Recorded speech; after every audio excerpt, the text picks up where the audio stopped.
យើងប្រាប់ឯងម្ដងទៀតត្រូវតែកំចាត់នេះម្លេះហើយធ្វើតាមគម្រោងការដែលយើងរៀបចំទុក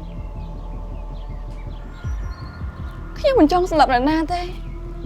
ម៉ែឈប់ធ្វើបាបអ្នកណាទៀតទៅក្លិនក្អូបការកលាបឈ្ងុយឆ្ងាញ់ក៏ប៉ុន្តែនៅចាញ់ស្នាដៃ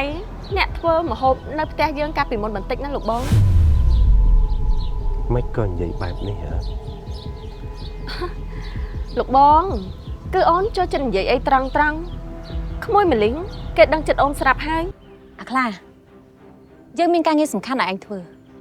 លោកស្រីចង់ឲ្យខ្ញុំចាត់ការណាគឺលោកស្រីធំធ្វើយ៉ាងណាក៏ដោយឲ្យលោកស្រីធំចាក់ចេញពីស្រុកនេះហើយមិនអាចត្រឡប់មកវិញបានម្ចាស់បេះដូងអូនអើយបងស្រឡាញ់នាងចិត្តនេះឥតលៀងគឺនាងដែលបងប្រាថ្នា